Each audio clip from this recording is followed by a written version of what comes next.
So I'm going to get us going with just a quick story just to kind of get us warmed up. Is that all right? Are we good with that? Okay. I'll make it short. This won't be 6 or 8 minutes or 68. It'll be shorter. Okay, so about a year and a half ago, I was a new father. My daughter was 3 months old, and I was at home alone with her. My wife was at the grocery store doing something else, and it was time for her nap, and she's a very routine napper. And 2 o'clock came, and I was ready for the nap, and it wasn't happening. It wasn't happening. So I thought, all right, I know how to do this. We're going to get bundled up. We're going to get in a stroller, and we're going to walk this 45-minute loop around Tom Nevers that has been key. She always falls asleep when we go. So off we go. We do our loop. I'm coming down Milestone Road on the bike path, and I take a left, and we're on Tom Nevers Road on the left side of the road, heading home, as we should. No cars. It's pretty quiet out. She's sleeping, sound asleep the whole time. It's perfect. Until I hear this rustle in the woods, in the scrub oak to my right. But it wasn't a little mouse. It wasn't a little something small like a rabbit rustling around. It was loud. And so as I turn to my right to look, I see a deer charging, not me, the stroller in front of me. I have no idea what that deer had out for that stroller, or that manufacturer, or my daughter, who knows. In a millisecond, I felt all these crazy emotions. Fear, regret that I was there, loneliness because there's nobody helping me. So what did I do? I jumped in front of the stroller. I don't mean like this. I jumped as if I was going to tackle it. Now, it was probably a baby doe, but I felt like it was a 12-point buck charging right at me with red eyes, snorting. There probably was just a small deer. And so I jump, and I'm ready to tackle this deer, and at the last second, it pivots like a linebacker from the Steelers, just like it pivots and runs off into the woods, the other side of the street. And my hands are shaking. My heart is in my throat. And again, within a second, all these thoughts go through my mind. I've signed a birth certificate. I've changed many dirty diapers. I've done feedings at 10 a.m. and 2 a.m., and I've been sleep deprived and all the things that go with having a little one. But that was the first time that I really felt like a parent. Thank you.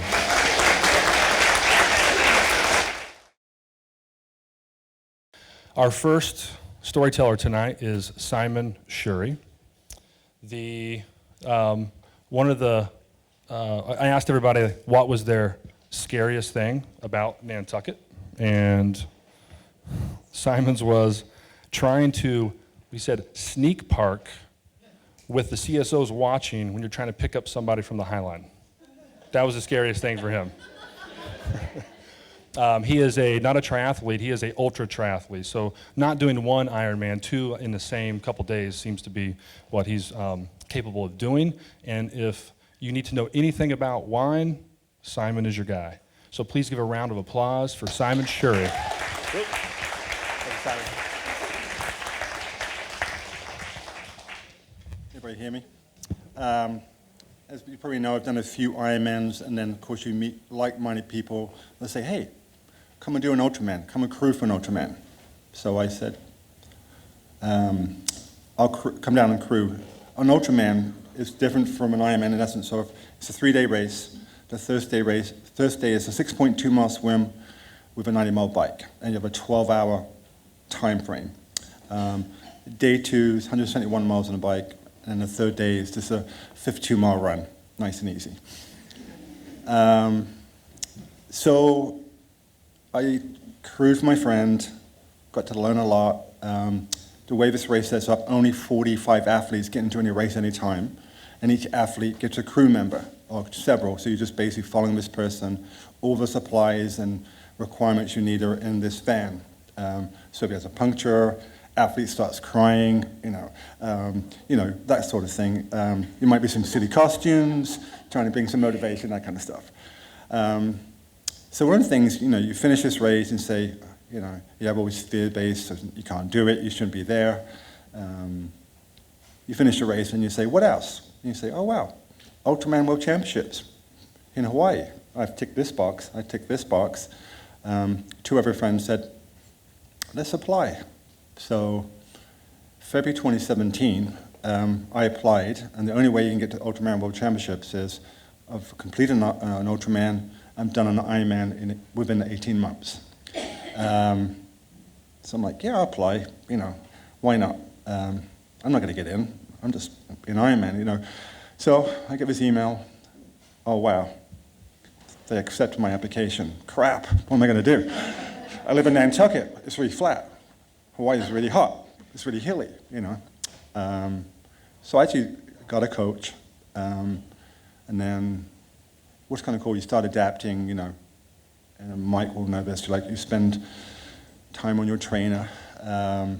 There were some times I would do 8 to 10 hours in my indoor trainer without a fan on to try and replicate the heat of Hawaii. I know. It's pretty stinky, and if you need to go to the toilet really quickly, it's very efficient, So we get to Hawaii, you're like, oh my God, it's really hot, Nantucket's really cold. And then you're at, if you're an Ironman, the swim start is where the Hawaii Ironman starts. And usually there's 2,500 athletes swim from there, and there's only 40 of us. The crew guys come over, we spend the first 2-3 days, trying to think of every detail you can imagine, focusing on the things that you can control. And that's really kind of, and you're hoping along the way there's something doesn't come up. By example, like if you have a flat, you have a pump, and you have some inner tubes, you start thinking of all those things. You have enough fuel for each day. So the morning of, we're in Hawaii, it's at Kona, 5:30, I'm freaking out. I'm like, I signed up for this race, and each swimmer gets a kayaker. So I'm like, I told the crew, just leave me alone, I'm going to sit over here and be in my peaceful mode. They can't find the kayaker. I'm like, leave me alone, so the kayak is there for a couple of things, safety, because, and also every 25 minutes you're consuming some sort of fuel. Because clearly you can't swim 6 miles without, fueling yourself. Anyway, the gun goes off, it's a beautiful morning, I'm in a really happy place, the water is beautiful, it feels like we have, I'm just crushing it in my mind, I'm looking to my left and it's beautiful contours of Hawaii. You can look down at the ocean, it's like pure blue. I can see a kayaker about 100 feet away. I can see his hand clearly. So I'm in a good place. And then the kayaker goes, you're doing great, you're halfway there. And we're talking as much as you can talk when you're swimming. You're doing this. And then get to mile 5, suddenly there's this current, and I feel like I'm not moving. I'm suddenly like, and as you can imagine, in your mind, you say, I've got this time, you're not, and every, 500 yards, your phone, your watch buzzes, in my mind, I had a time in my mind to finish. Because the other part of day one, you have a 90-mile bike, but in Hawaii, because they like to make it really difficult, you have an 8,000-foot gain, and the last 25 miles is 3,000 feet. So I estimated I need at least 6.5, 7 hours to complete that in 90 miles. Then a couple of jellyfish start stinging me, on my face. I'm fine. Of course, I'm in the ocean. I'm in their playground. Wasn't too bad. It was just like someone zipping me on and I can see this buoy, and that's the last turn for me, and I'm just not moving, and I'm starting to freak out. I'm like, internally, it's like an internal combat going. And it says, be polite to the volunteers. I may have cursed at a volunteer a couple of times, because he said, the buoy's there, and I said, I can see the buoy. But I'm not moving. And literally, you're getting really fatigued at that point, as you can imagine. We get around the corner, we get around the buoy, and and you get into this beautiful bay, and it's called Q Bay, and you see the sign, and I'm still not, and I'm just tired now, and I'm just frustrated, but I'm happy I got around this buoy. Get to the finish line of the swim. I literally could not walk. I was as late because I'd been like this for about 4 hours, and then you get up and you're like, oh, I got to learn to walk now. Again, it's part of the things of so the crew's there with the bike and the computer, and they're all stripping me off, and I'm saying, I couldn't swallow. I was having problems swallowing, and they're like, oh, you're fine. You've just been swimming. Get on the bike. And that was the conversation. We need to get me on the bike because I had 7 hours to get up there, up to the top of the volcano. And then, we get me on the bike, I'm riding, and then I'm just really lethargic. And what was happening, I was struggling to breathe. And if you know that I'm already on a calorie deficit from being in the swim, and I know I need about 450 to 500 calories an hour. I wasn't unable to get solid food down me because what was happening, I could every time I breathed, I could feel my Adam's apple. So I'm freaking out, what am I doing? And we didn't have nothing in the van to deal with someone who's having struggling to breathe and needs to so that was I was just scared that I wouldn't finish day one because I got 12 hours. I'm already 4 hours in the swim. I've got 8 hours to get up to the top of the hill. And the guys they would get past me, what's your problem? Why are you so slow? I said, I can't breathe. So of course, they just keep on going. You're not dying, just keep on going. And it was, and part of it was the saltwater and the jellyfish things, a reaction to that.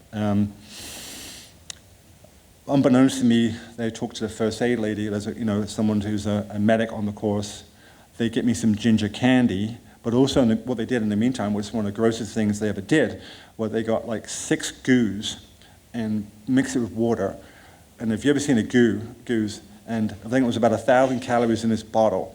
And I'm literally they're like, you got to drink this. You have to. If not, you're not going to finish. And I said, that's not an option. So I'm literally and again, we've got 12 hours to finish. I get some ginger candy. I love ginger candy, and I guess that reduces swelling. So if you ever get a swollen throat, that's a good remedy. And so that put me about half an hour back based on what we needed to do. I get at the bottom of the 30 miles out. I have 2.5 hours to get to the top of the hill. And they're like, you need to get moving. Whatever you need to do. And it was interesting. I was talking to Jason about this earlier on. I think there is this, with endurance athletes, they get to this, this metaphorical, if you can imagine, you get to the bottom of this barrel and you have no energy left. And you've got, when you get to the bottom of the barrel, what's the answer? Are you going to quit or are you going to continue? And I think sometimes that's the motivation of pushing oneself or seeing how far you can go. So I definitely got to the bottom of the barrel, and I looked in and said, okay, quitting's not an option, because you'll remember that forever. Pain's temporary. So we pushed up there, and I made it with 12 minutes to spare on day one. And I suppose the point of the story is you're as good as the people you surround yourself with, and then your internal motivation. Pardon me. You restrict yourself as mentally as much as you want to, and I say this a lot. I've met more able-bodied people in this world that are more mentally handicapped than a handicapped person, if that makes sense. Because people say, oh, I can't do this, I'm not able to do that. I'm not the best swimmer, I'm not the best biker, but I still finished the Ultraman World Championships. And I'll give you a sense of how many people in the world have ever finished. It's only 1,000 people have ever finished that race. Usually, out of 45 people per year from around the world, 20% won't finish that race due to either nutrition, poorly planned, not having the right people around them. So the good story is, yes, you go through adversity and you get through it. So that's the scary story.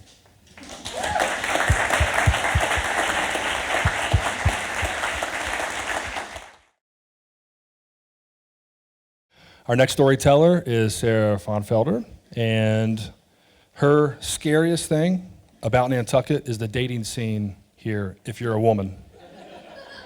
And Sarah, I hope she doesn't tell I think the scariest thing that she's ever seen is me standing in front of 200 people in my underwear trying to rap.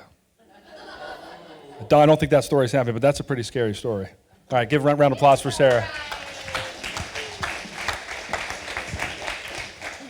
Hi, you guys. Wait.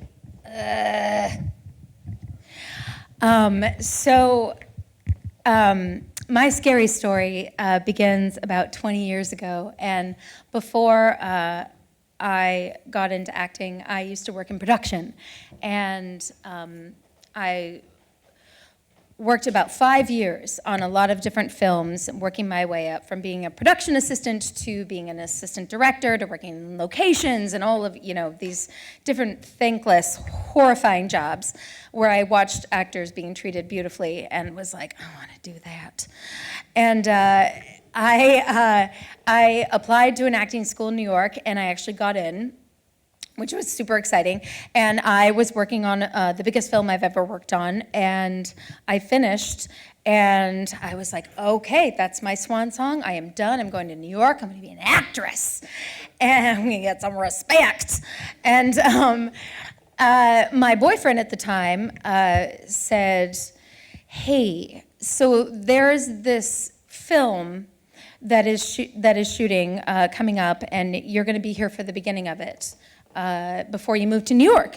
And it's a horror film, and I really want to work on this film, and they won't hire me unless you do the first part of the shoot, because they've worked with you before, and so they don't trust me, and so the only way I can do this film is if you do the first part of this film. And I was like, you son of a bitch, I'll do it. And so I said yes, which was, a terrible weakness of mine. And so this film was called Session 9, and it was an independent horror film, and it was shot on location at an abandoned mental institution in Danvers, Massachusetts. And it was about an asbestos abatement crew that goes into an abandoned mental institution in Massachusetts, and they all go crazy and kill each other. And so part of my job in pre-production was to go on location scouts with, I was the second assistant director. So I was like, if the director and the first assistant director dies, I'm the director. And so as the least important person on all of these, in this pre-production process, I had to go along on these location scouts. And so I will never forget driving onto this property in Danvers, Massachusetts, which is a state-owned, abandoned mental hospital. And we drove onto the grounds the first time, and my stomach dropped, as it did every day after that I drove onto that campus, because that's where we shot the entire film. And there was a dread and a fear and a deep, deep sadness.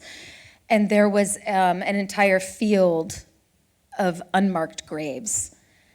And there was an entire beautiful campus that if you were, if you were an alien coming down from space, you'd say, oh, wow, that looks really nice. There were beautiful brick buildings, and the main building was called the Bat Building, and it was called this because there was one way in, and it was in this big main entrance, and then there were two wings out each side that got narrower as you went out. And this was the housing for the patients. And the further out the bat wings you got, the more severely disturbed and violent the patients were. And so it was a 4-story tall building, and it had these wings out the sides. And one side was for women, and one side was for men. And we were scouting out this property, and our director, Brad Anderson, really loved to use his camcorder to shoot storyboards instead of sketching stuff out. And so he brought, it was 20 years ago, and he had like a camcorder. And as the least important person on this scout, it was my job to be the actor. And so he would say, Sarah, just, jump on up to the 4th floor by yourself and wait there for me to yell action. And I was like, really? You guys are gonna stay down here? I'm gonna go up there, okay. And I walked up the stairs. I mean, this building was, there were layers of pastel lead paint peeling off of the walls. There were puddles of mysterious water. There were crude drawings in crayon that were still sticking to the walls. There were piles of clothing in corners. There were abandoned gurneys. It was bleak. The tagline for the movie was "Fear is a place," and fear was this place. And so I climbed the stairs and I went up and I waited for Brad to yell action. And he was like, come down the stairs slowly, very slowly. And I was like, I think it's faster than you think that they come down the stairs. And he was like, nope, slower, go back up. And I was like, ugh. Okay. So we were also in doubt of the safety of this facility. And because it was state-owned property, the health department of Massachusetts came and inspected our film set, and they were concerned about asbestos, as were we, as was the topic of the film. And our locations department, which consisted of 2 of my good friends who had no idea what the fuck they were doing, were like, we're hosing it down, hosing down the walls, hosing it down. Asbestos can't fight water. We're all very safe. And so I pulled my friends aside and I was like, guys, I'm young. Is this how we die? Do we die in 20 years because we all worked on this stupid movie? And they said, maybe. So pre-production ended and we began our being on location, shooting the film there. And I told you about the Bat Building. So there was a tunnel dug underneath the grounds of the Bat Building. And that was expressly for transporting patients to and from, I don't know, treatment rooms, whatever, without upsetting visitors or other patients. So they wanted to keep everything very secret. And so naturally, they were like, let's shoot a scene down there. And so it was my wonderful, lucky job to be in the in the basement tunnel, way at the end of one of the bat wings. And I was cueing a group of actors, one of which was David Caruso. And my job was to wait in the dark while I was to yell action to this crew of actors, and they would begin the scene, and the scene was only lit by their flashlight. And so I would yell action, and they would go. And then I was in the dark, in the bowels of hell.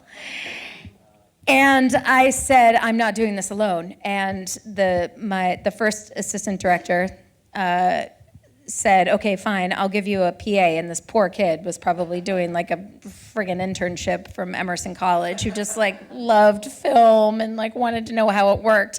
And truly, we just sat in the dark and held each other while we counted the seconds and inhaled the damp asbestos. And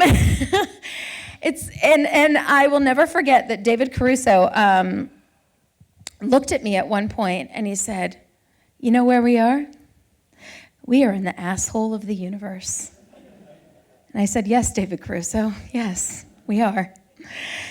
And about a year and a half later, after I had moved to New York and I was well into my second year of acting school, I actually went to the Angelica in Soho and I watched this film on the big screen, and I watched my name roll through the credits, and I'd long broken up with the boy that I had done the favor of doing this film for. And I just couldn't help but think to myself, David Caruso, I will be back in the asshole of the universe. But next time, it's going to be on my terms. I'm going to be holding the flashlight.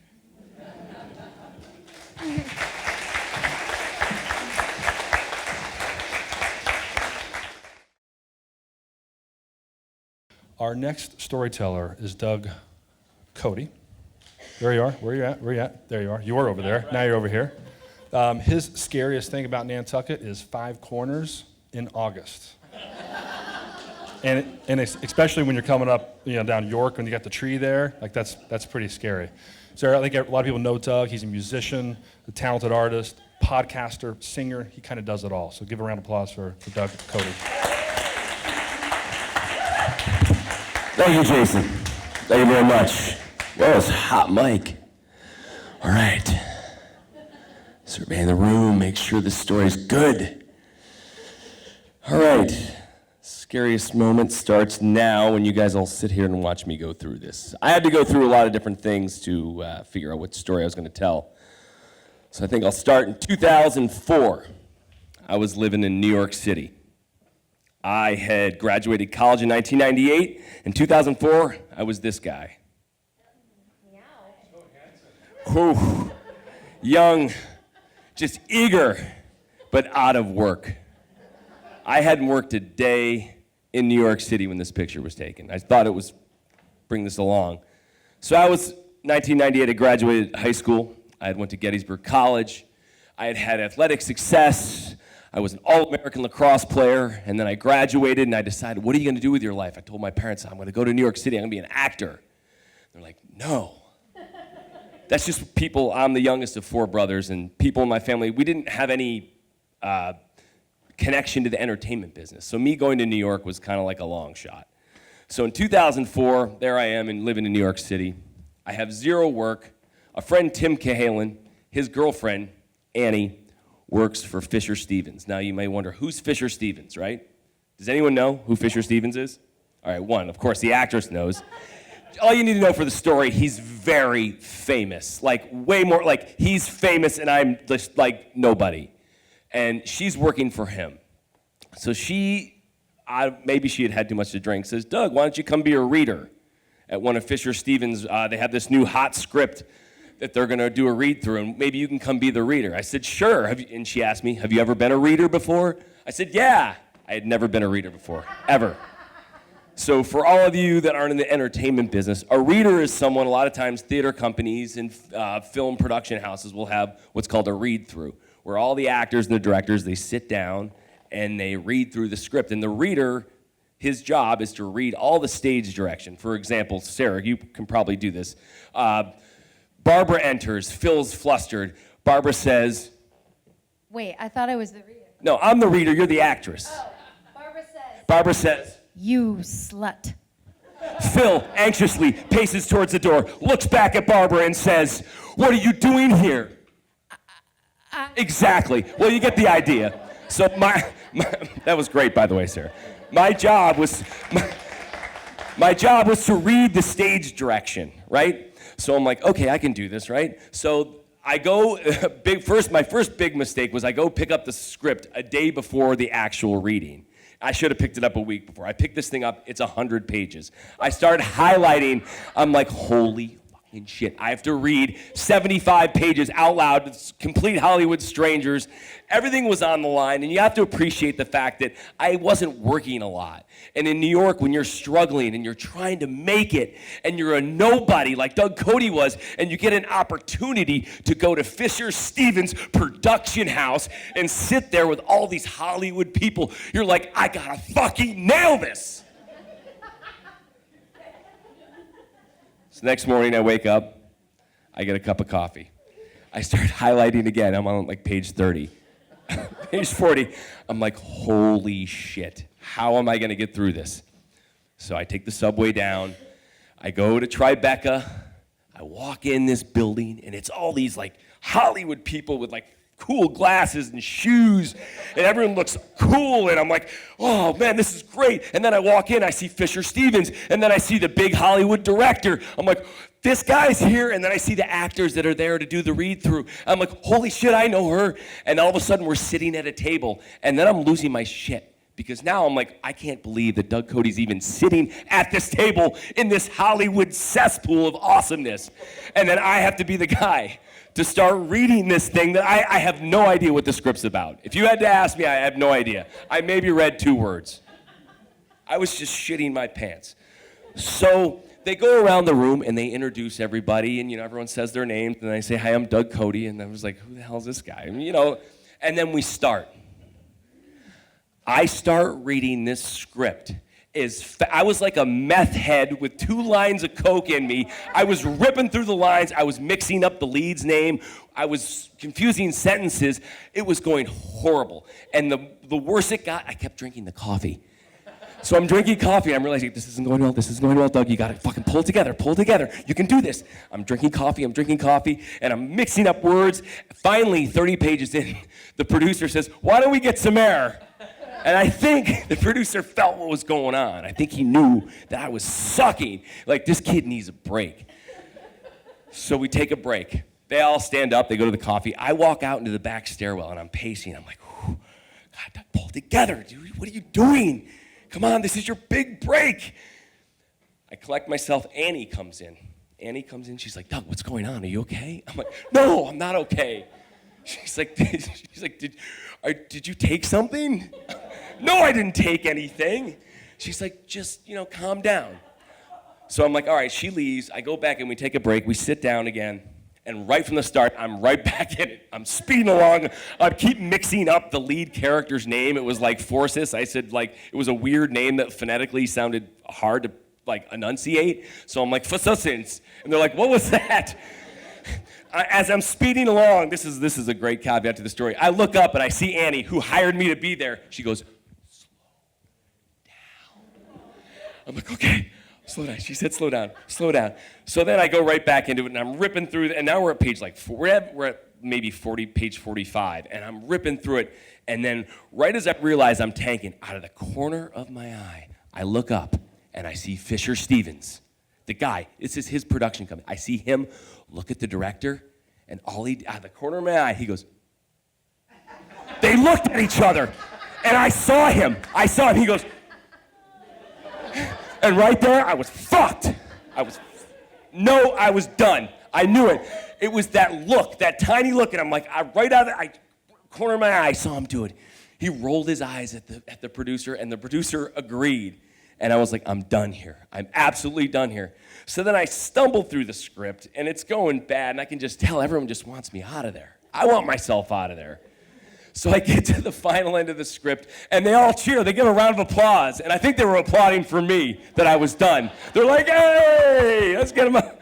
And poor Annie, who went out on a limb to get me the job, she came over and says, Doug, that was great. And this is what kills me, and this is what I think about youth and being younger and being an adult looking back on the situation. I said to Annie, great, I look forward to doing the next one. Like, where did I even get the balls to say that to her? I'm gonna be back. I knew I had shit the bed. I completely shit the bed on this opportunity. Here I was, trying to make it in New York. I get the foot in the door, and they come in, and you're like, no, get out, because you suck. And that's what New York will do to you. So walking home, obviously in New York, you have a lot of these moments.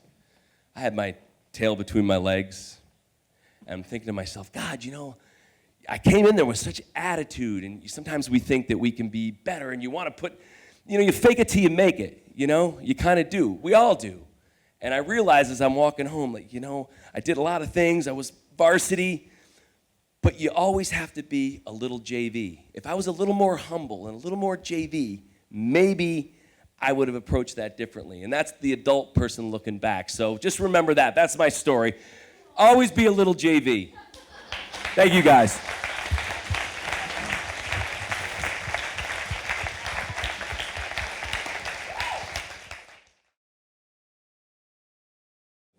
Our next storyteller, his scariest part of Nantucket is when house guests stay too long and get stuck here. That's some real scary stuff. That's like being in that basement with Sarah during the filming there. David's been here for 4 years, and you might see him at the mic doing his comedy, and you might see him also at the Culinary Center when he hosts the open mic nights. So please give a round of applause for David Hayes. Can you look that up? You got it?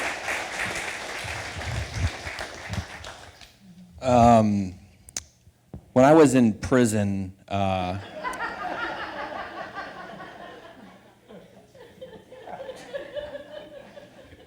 all the other inmates used to tell me that I didn't belong there, and it kind of sounded like a threat. But I think they were being nice.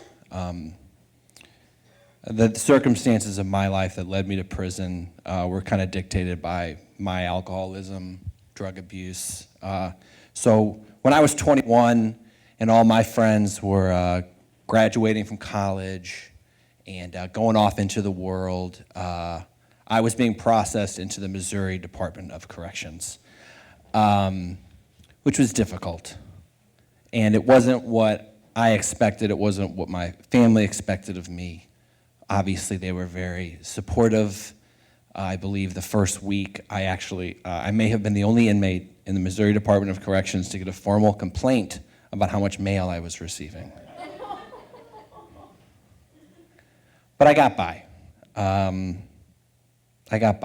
Because we're a highly adaptable species. We kind of get used to anything, When I was going into prison that first day on the bus, I was thinking about all these prison movies and how my experience was going to go. I thought about American History X, and I thought about Shawshank Redemption, and then I tried to think of a movie that didn't involve a man getting sexually assaulted, and I couldn't do it.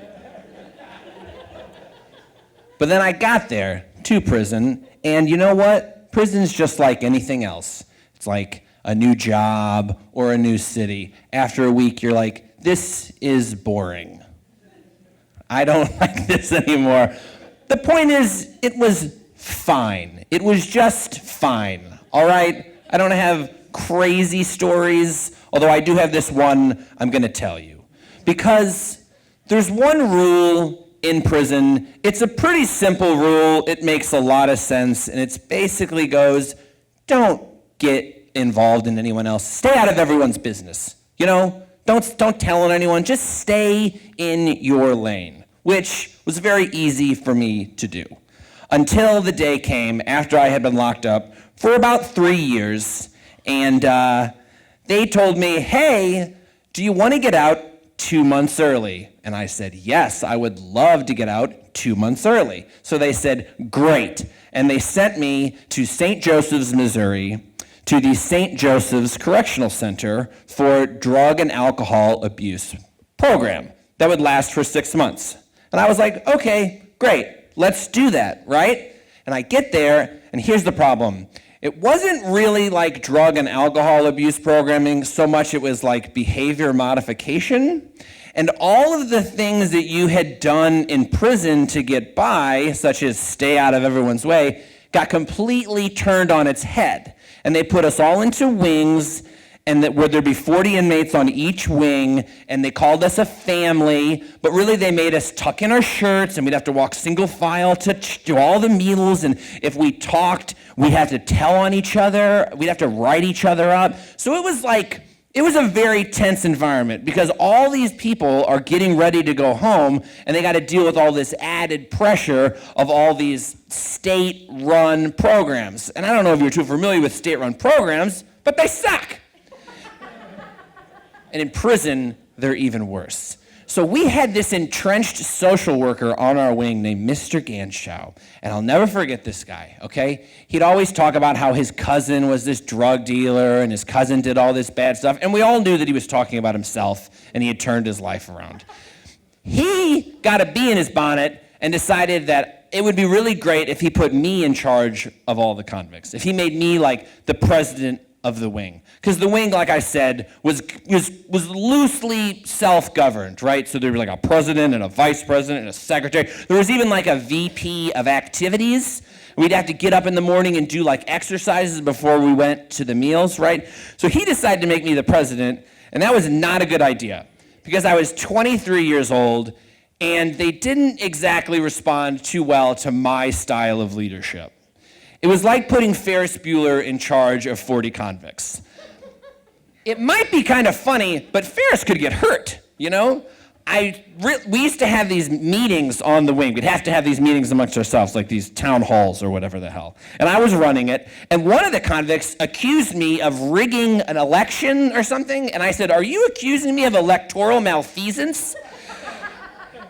And after I said it, I was like, I should not have said that out loud. You know what I'm saying? Like, I'm like, Dave, you're gonna get your ass kicked, you know? There was one guy on the wing named Warren Jefferson, and this poor gentleman had been locked up since, like, George H.W. Bush was in the White House, okay? A very long time. He was very institutionalized. And Mr. Ganschow used to have me in his office for these little meetings, you know, about how things are going with the wing and all that stuff.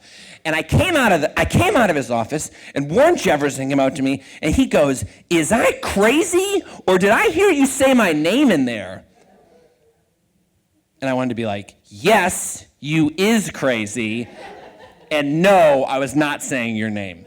So things were really tense on the wing when one day, it was this time of year, Mr. Ganschow brought me in his office and he said, "David, we're going to put on a non-denominational Christmas play, and all the wings are going to write their play and perform it in the gymnasium at the end of the week."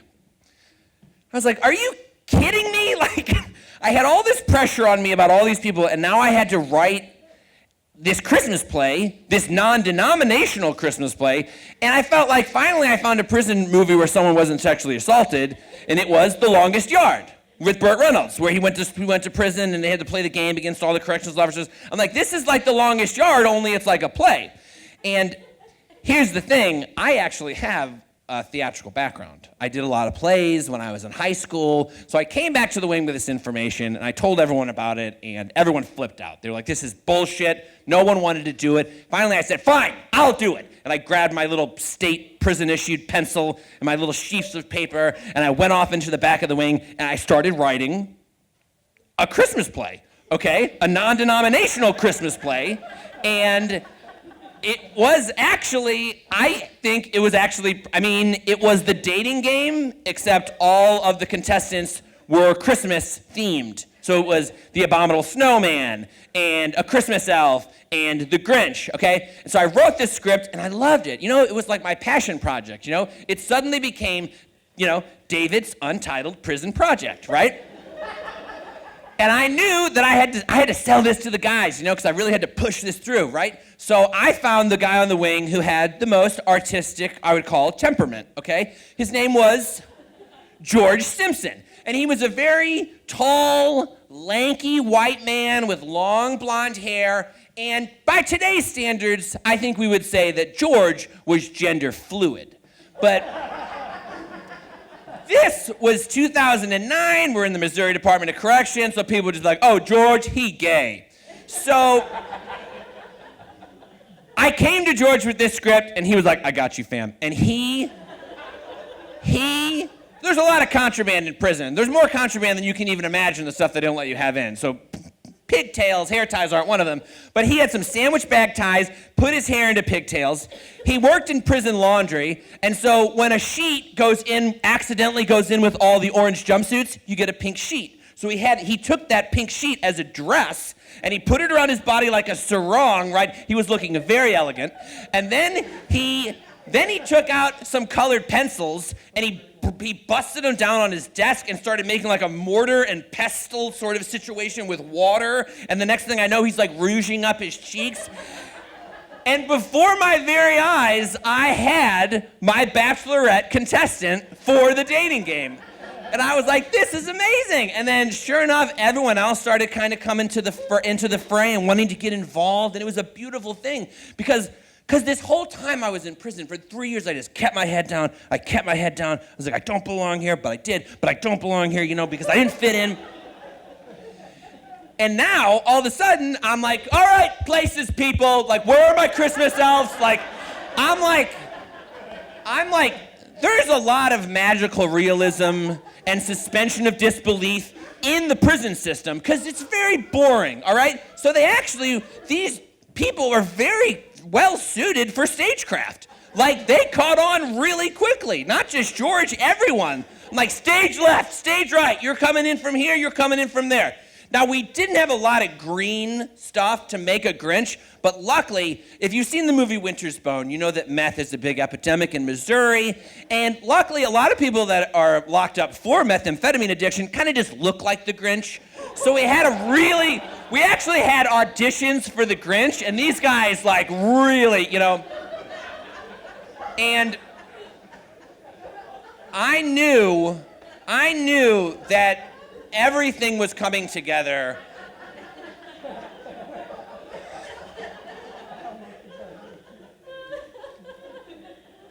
I knew that everything was coming together when Warren Jefferson himself, the man who accused me of talking about him behind his back, he came out to me and he asked if I could write a little piece for him so he could be in the Christmas play. And I was like, of course, Warren Jefferson, absolutely, I would love to do that for you. The day of the performance came, everyone just nailed their lines, everyone just had a really great time. We got back to the wing, all the tension had melted away, everyone was happy, everyone was having a good time, it was fantastic. It was one of the most amazing experiences of my life until about a month later when I got out of prison, and that became the most amazing experience of my life.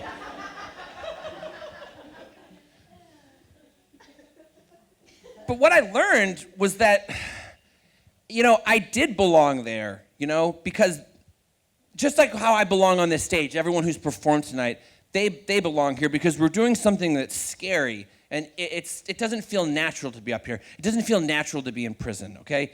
But because I was there, it propelled me to do other things. Like today I'm getting my master's in social work, and I'm working with people that have the same sort of issues that I have or other issues. And that's something that fuels me. And that's because I was in a place where I didn't belong that actually became the place where I belonged all along. Thank you very much.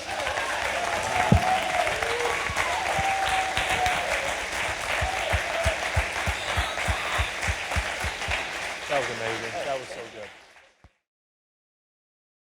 All right, our next storyteller, his scariest thing about Nantucket, when I asked him, I didn't even get to the end of the sentence, and he said sharks. No hesitation, sharks. The storyteller came to Nantucket in 1965 and worked at the Sankaty Head Golf Course for a couple years. During that time, he made connections with somebody that either convinced him or got him to think about the Naval Academy. So he went to Annapolis and played for the Navy football team. And tomorrow, Army-Navy is playing. So let's give a round of applause and a little Navy woo-woo for Chris Farley. Come on up. Come on up. Thank you. Can you put this thing up? I hate to hold it. I feel your pain. All right, I'm going to hold it. Does it come out? Okay. How did we have 2 actors and actors out of these 6? And then I'm going to tell you a story which is going to have a jellyfish in it as well, and a shark. But first, let me just say, you know how we have these historical buildings in Nantucket, and they tear them down, they have to save certain pieces of the building. Sometimes it's really small. So when they tore this building down, I would walk by and it was air. Does anybody remember? You could just see right to the water, right? And so they had these big beams, and I said to myself, what are they going to do with those big beams, you know, when the movie theater was supposed to be open air? Well, here they are, right? That's what they did with them. Don't they look great? All right, so in the summer of 2013, I was looking in the Inquirer Mirror, and I saw an ad for Swim Across America, which many of you know is the swim that promotes PASCON, palliative care, on this island. And I was just looking to help to do a race, and in that was they were featuring a 1-mile swim. So I said, well, you know, I'm going to sign up for that. I had done some triathlons like Simon back in the day, and I thought, let me see if I can still do it. It was an earlier lifetime for me. So I signed up, but it wasn't just to do an event. Swim Across America raises funds, so I had to raise money, and I said, okay, well, I'll raise $500, but I really want to see how if I can swim a mile. And they would swim from jetties down past Cliffside and then back. And so the day comes, and I go down to Jetties Beach where they're going to have it. I figured we'll sign in, jump in the water, swim, and go home. But what I saw was a big tent, and I heard music being played, and there was like 500 people. And I go inside, and these kids are getting tattoos on their arm that say rookie. I had to get a rookie tattoo because it was my first time swimming. And they were signing things in honor of or in memory of people they knew who were fighting cancer or who had succumbed to cancer. And I realized that there's a lot more going on here. And then this woman, Claudia Cronenberg, got up, and there was something called Why I Swim. And so there's 500 people in the room, and Claudia tells this incredible story. You might know her. She was a noted photographer on the island. And then there's these kids over here. They all have shirts that says Claudia's cronies. They're her kids, and they're friends, and they're supporting her. And she tells this incredible story of her courage of fighting her breast cancer. And I remember walking out to do the swim, and I say, man, is that woman courageous? And then I remembered saying to myself, thank God that's not our family, because, I mean, her life turned on a dime the way she told it.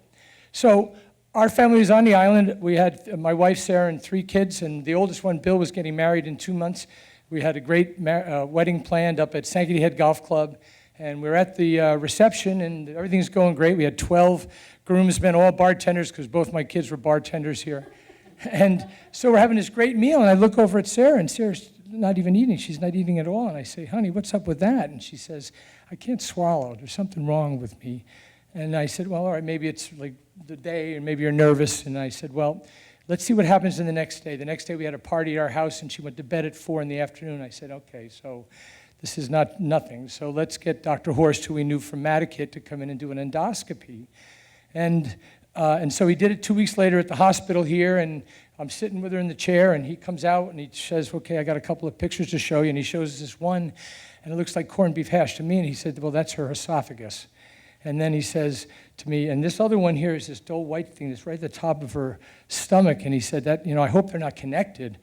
I said, well, they're right next to one another, Doc, you know, I mean, he says, I want you to go to Beth Israel. I'm set you up with some people that will go through the whole battery of tests. So 3 weeks later, we're up there in the DoubleTree, staying overnight. We go in there, we have all the PET scan, the CAT scan, and then they put us in this room with all these oncologists and thoracic surgeons and radiation oncologists, and they're all walking around, and they're fellows, and they're asking how old are our kids. And I grabbed one of them, I said, you know, is there a cure for what we have? And he says, no. I said, do we have a year? He said, no, you don't. So from the moment that happened, and life turns on a dime, you can't describe it or prepare for it. Many of you have felt it. We walked down, we got in our car, we drove down Route 3 down to the ferry, tears are streaming down. I said, don't worry, we're going to take care of you, honey. And she says, I don't care about me, I just care about you and the kids and the dog. So then we learned what PASCON was all about. PASCON is about taking care of people on this island who need it when they have cancer. Chemo didn't work, radiation didn't work. We stayed for a month in the Courtyard by Marriott over there in Hyannis for the radiation. On July 1, 7 months later, we went over to Hyannis. The people on the High Line were great to us. They would put us on early. She would lay with her head in my lap. And we'd go over there. We went to this one doctor who was going to put a stent in, and that we thought we'd get some food down. She couldn't eat at all. We had to feed her through a tube. And so he said, well, we're going to put this tube in. If we get the tube in, then we're going to be able to put some fluids down in there. And then Sarah said, wait, Doc, fluids? What about food? And he said, no, I'm sorry, there's not going to be any food. So she saw it for a minute and she said, Chris, take me back to the ferry now. And when we got out on July 1, she said, no more chemo, no more radiation, no more shots in my stomach every day. Just make sure I don't have any pain. And so for the last 12 days of her life, we just took care of her. The kids and I took care of her in our house. And she said the following couple things to me. She said, you know, I'm going to be on to other adventures soon. That's one thing. She said, the courage of this woman. And then she said, I'm kind of curious how this is going to go. This is like 2 days before the end. And then she said something that meant a lot to me. She said, you know, Chris, you're my angel. You've been taking care of me. And that to me told me that she felt everything we did for her in that year. And when she died, you know, there's this feeling of relief. You think that it's relief, but it's really because you knew she had to go. There was no way to live. And so we all gathered together, had the memorial service. And now here we are in August. It's 1 year since Swim Across America. And now here comes the swim again. I remember Claudia, who I walked out of there saying, my God, thank God that's not us. And I just went through the entire thing since the last time I was at this race. So I said, well, I got to talk at this race. I got to tell people what it means to take care of each other, because that's what we did for Sarah. We took care of her.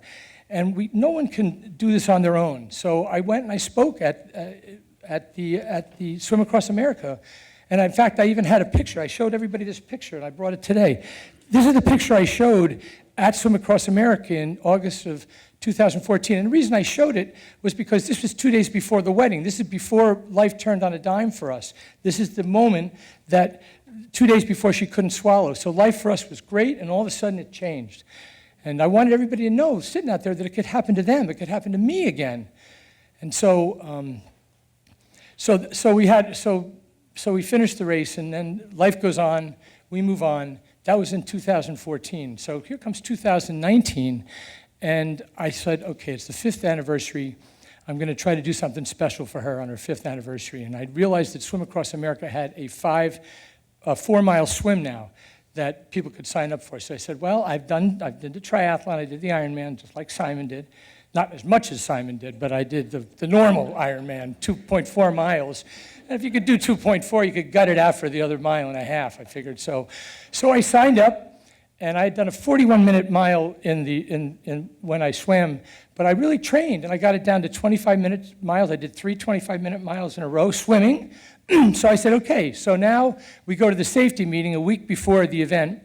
Jimmy Pagnato, who runs the thing and runs the swimming program, gets us in the room, and I realize there's only 13 of us doing this swim. There's like these Olympians and all-American swimmers and the Rothkes and all these great swimmers, and then there's me, who's almost 70 years old, and then I just don't think I'm in their league, but I think I can do it. And so we go there, and they say, oh, Chris, you got current, you got waves, you got jellyfish, and you're going to need a guide in a kayak, just like Simon had mentioned. And so I thought of my son, Tim. Tim, you know, I know it was the 17th of August this past year, and his birthday is on the 16th of August, and he's a bartender at the Straight War, so I know he's not going to go to bed that night. But if I can just get him to come out and be in the kayak for like an hour and a half, I'll be done inside of 2 hours, and he can go back to bed. And I asked him, and he said, yeah, Dad, I'll do it. He's not a kayaker. He's never been in a kayak. So he goes to the meeting. So when we get there, so the day comes. Now we're swimming from the 40th pole to the jetties. It's a 4-mile straight shot west to east. They say the tide is incoming. Thank God for that. And so Jim Pignato's out there. We're going to start at 9:30. They got the whole thing set up with the big, where you finish, and they got the tent, and it's a real big deal. And so I'm there, and Jim says, okay, let's gather around. I got something to tell you. Remember at the safety meeting when I said that there was animals in the ocean? He said, yeah, well, they just had a shark sighting in the harbor, and so we're just going to wait a little bit until we see what's going on. I said to myself, wait, we're not going to wait anything. We're not going to go in the water with a shark. He said, we're going to wait 20 minutes, see if we can identify the shark. So I'm walking around, and all the people are, and 20 minutes later, he says, okay, here's what we found out from the harbor master. She says she couldn't identify the shark, but they can't locate it. So how does that help anything? We're not going to go in the water, right? And then Jim says to all these great swimmers, he says, come on, okay, it's up to you whether you want to go. They all say, yeah, we're going. I said, whoa, And, we're not going in the water. The shark is over there. We're swimming right at it. If you swim, well, we got to get in the water. So, all right, I'm going.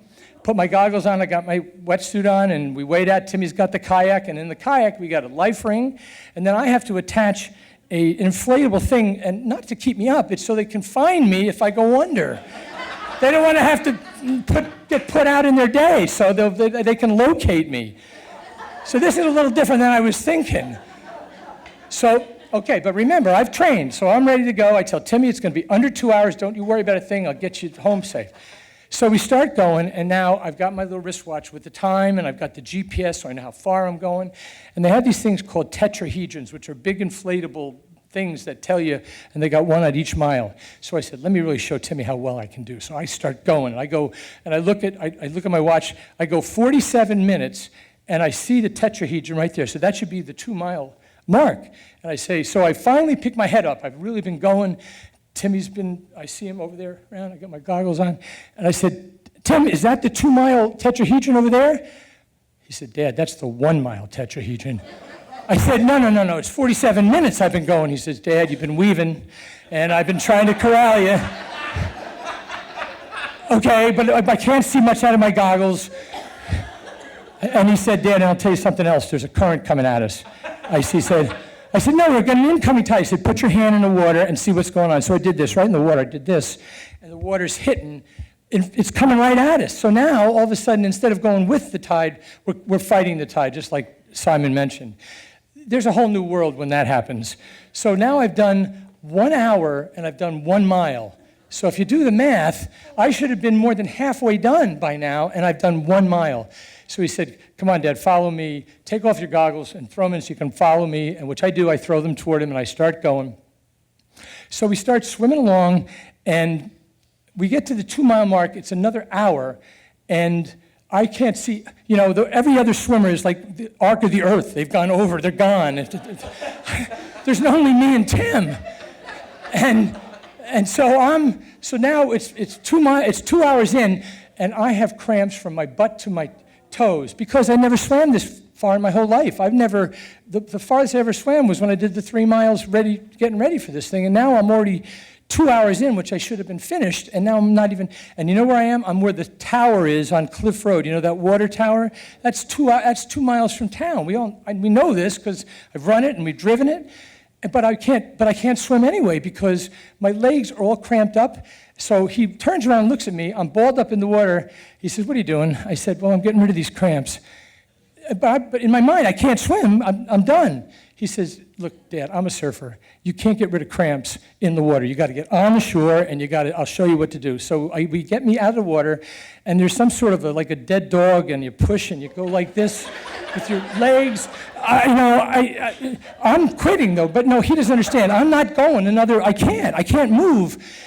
But then magic happens. Somehow or other, what he's teaching me is working. So now it stretches out, and he says, come on, Dad, we got all day. We're going to get this thing done. Well, what am I going to say? He said, he's telling me to get in the water and go. We're doing this in memory of his mother. You think I'm going to stop? I can't stop. So now I say, well, here, I'm not going to die in this water. So I get in the water, and he says, we're going to aim at stuff. We're going to aim at that boat, and then we're going to aim at this corner. We start swimming again. And after 3 hours, we come around a corner, and there in the distance are, those umbrellas from Cliffside Beach. They're like yellow and green and blue. They're really beautiful. I can see them in the distance. Remember, I trained here, so I know it's only a mile. And I'm saying, we're going to make it. And all of a sudden, I hear a bullhorn from over this side because I'm breathing toward the shoreline. It's Jim on the bullhorn in a boat. He says, you're done, Chris. It's 3 hours. We got to take you off the course. I said, what are you talking about? He says, well, the EMTs are done. We got to take the boat in. And we're going to take you off the course. I said, you're not taking me anywhere. I can see that we're going to finish this thing. He says, well, then, you're on your own. I said, to me, he says, come on, Dad, we're on our home turf now. We're going to make it home. And with that, the sun's beating down, and we just start going along. It's like sometimes when you do an event, you can feel your body and you know what you're doing. And sometimes you have no idea how you feel. And that's how I was. I was paddling my hands, and maybe I was moving toward the umbrellas. Pretty soon, we go through all the people that are in the water. They've long ago taken down all the finish line and the tent. I can't even see where I'm going. I just always swam to the lifeguard stand at the jetties, so I get close and close, and I just get into the jetties where all the people are now enjoying the day, and aside from the serious carnage, it's me. And he says, where are you going, Dad? I said, I got to go to the lifeguard stand. He says, no, you're done. They're the people. And I look over on the shoreline. There's about 8 people waiting there for me. Ginny Faria and her husband Howie and the Rothkes, and Simon was there. And they turned me around, they got me over, and Timmy did a somersault backwards out of his kayak, and he came over and hugged his dad. And I gave him a kiss right through his beard. And I said, we did this for Mom, didn't we? And he says, yeah, you did it, Dad. You were unbelievable. That was some determination. And I'll never forget those words he said to me. So they pulled me out of the water. Simon gave me a Gatorade. They gave me French fries. I didn't realize I'd been stung by a jellyfish in my eyes when they took off the goggles, so then they were dousing. But then when I was sitting there, I just thought to myself, funny how when we take care of each other, how it works. I took care of Sarah, we took care of his mom, and now I needed somebody to take care of me in that water. At that 2-mile mark, there was no way I was going to go. But he was there. He never complained. He boosted me when he needed. I mean, he was in that kayak for 4 hours in the sun, and he probably had 15 shots at the bar the night before. But he knew it. He got his dad. He carried me to the finish line. So, we need each other. We need to care about each other. And we were his mother's angel, and that day he was my angel.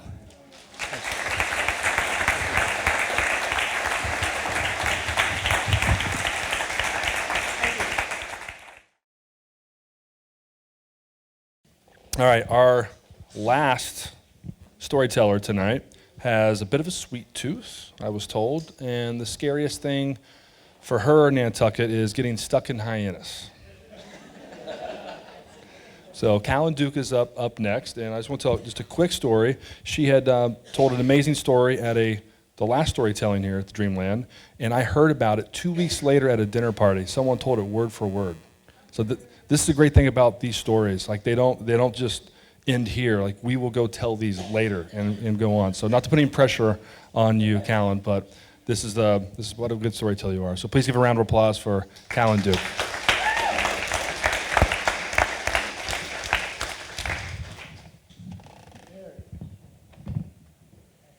So one of my favorite Sunday rituals when I lived in Mumbai, India, was to take a rickshaw with my dogs to Versova Beach and order street food called pav bhaji. And pav bhaji is an Indian dish. It's made with potatoes and other vegetables and cooked in a tomato base and served on dinner rolls. It's kind of like a spicy Indian vegetarian sloppy joe. And I would get my pav bhaji, either I'd eat it on the beach or take it home. And one Sunday I decided I would take my dogs, Donnie and Boo Boo, to the beach, order my pav bhaji, and instead of just walking up and down Versova Beach like we usually did, I'd be a little adventurous and cut through to the next beach over, Juhu Beach. And so I got my pav bhaji and started walking down the beach. But side note, when I say beach, whatever you're picturing, whether you're visiting Nantucket or you live here, that image you have of beach, the only similarity that it has to the beaches of Mumbai is that it is a place where the water meets the land. Other than that, there's no similarities. For example, one difference is in high tide, the waters of the Mumbai beaches crust with plastic bags and plastic cups and other detritus of modern living. And then when the tides are low, the beach looks like a flattened dump. Embedded bags carpet the beach with their rotten contents spilling out.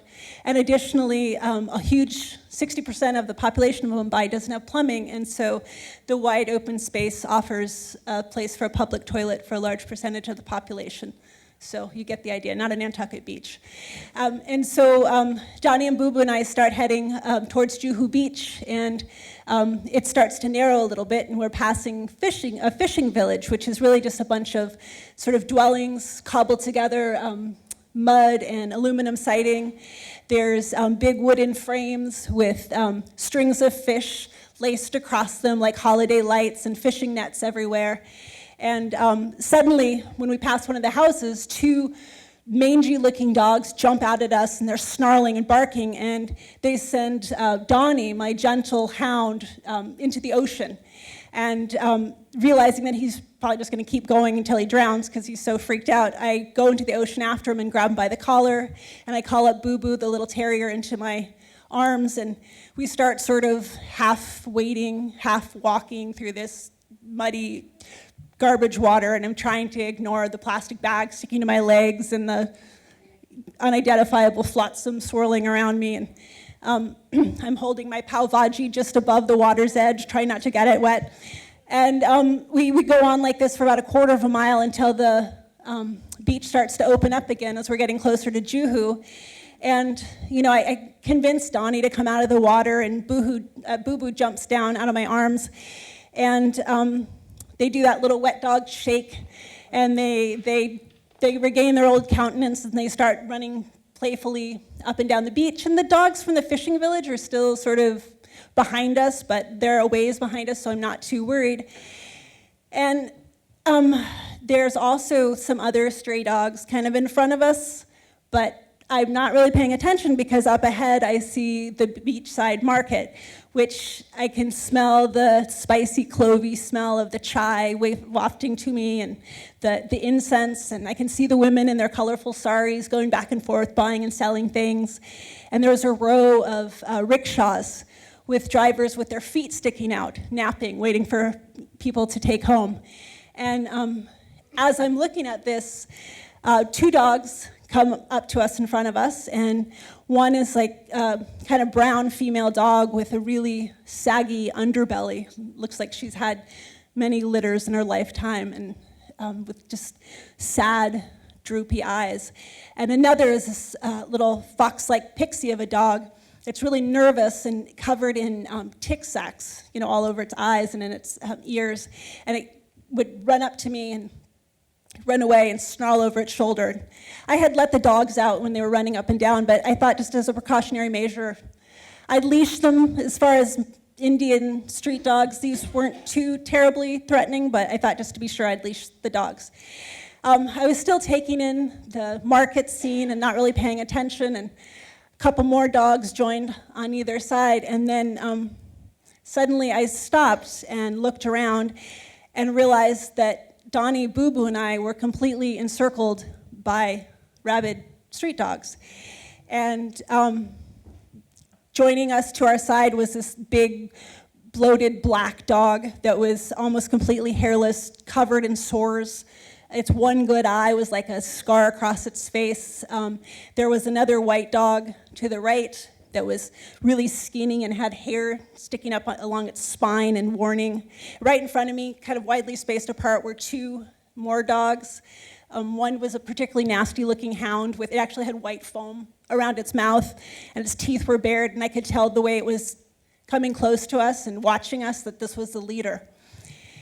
And in that moment, I love my dogs. So I don't have any human children, so I'm one of those annoying dog owners who call herself mom and her dogs her babies. And I would do anything for my dogs. But in that moment, I knew that if these dogs should attack, there was nothing that I could do for myself, let alone my dogs. And so I silently told them, I'm sorry, babies. If anything should happen, you're on your own. I was worried because my dog, Donnie, is not great at reading the room, and he sees every dog as a potential friend, so his ears were up, and he was excited, friends! But my little terrier he knew something was going on, and he had his head cocked in terrier keenness, taking it all in. And I looked around and stood there, tried to breathe without moving, trying to figure out how to get out of the situation, and suddenly the leader dog started to emit a very low and aggressive growl, and three of the other dogs started growling as well. And it was like this awful, macabre version of Chicken, where we're just staring at each other, and I knew the odds favored the dogs. And I was sure that this was how I was gonna die. And then somehow in the depths of my memory came the authoritative voice of dog whisperer Cesar Milano, "Be the alpha." And then immediately followed by that was a chipper chiming of my mother, "Fake it till you make it." I had scared off random 1 or 2 dogs that we'd encountered on walks in Mumbai by acting confident and standing taller. Maybe this would work with a pack of feral mongrels. So I squared my shoulders a little bit, gripped my dog's leashes a little tighter, and tried to imagine and exude alpha dog cool confidence. I wanted to walk in a way that said, "Devil may care, but don't mess with us." And I took a step. The dogs kept growling, but nobody moved. I took another one. We were still alive. 2 more steps, and I crossed through the boundary of the circle. I walked a little further, just to make sure that I was safely out of harm's way, still feigning confidence, and then I collapsed. My shoulders sagged. I realized that my hands were sore from gripping the leashes so tightly, and I just started sobbing, heaving uncontrollably. And I headed towards the row of rickshaw drivers ready to go home. Now, keep in mind that I was my eyes were swollen, I was still crying, snot was running down my face. I was very vulnerable, and I was covered in stinky garbage ocean water. And so I went to the first driver, as per custom in the line in India, and told him, before I could even tell him my destination, he said, "No, no, no, no." And I went down the line, getting more and more desperate. Some drivers telling me no, some just ignoring me, staring off in the distance as I was talking, as if they didn't notice the stinky white girl with the 2 balls of mud she was dragging around behind her. And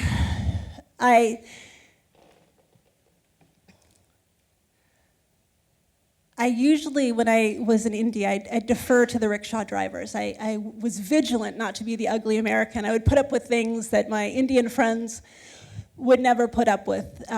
Rickshaw drivers would take me maybe 3 or 4 blocks to my destination and then just decide that they didn't want to, and I would put up with it and walk the 3 or 4 blocks to where I needed to go. Or they'd double or triple their fare, what I knew was the going rate, and I would just pay it anyway. But I had waded in a sea of hazardous waste, and I'd almost been pulled apart by feral dogs. I was ready to go home. I was tired, I was hungry, and I wanted to eat my pav bhaji. And so I got in the last rickshaw without talking to the driver. I commanded my dogs to get in with me. The driver turned around to tell me no, and I told him Andheri, which was my destination. And then he started to protest again, and I said, "Chalo." That means let's go. He looked at me. I looked at him. He shrugged his shoulders, turned around, turned on the rickshaw, and we headed for home. We were going home. Cesar Milano and my mom would have been proud.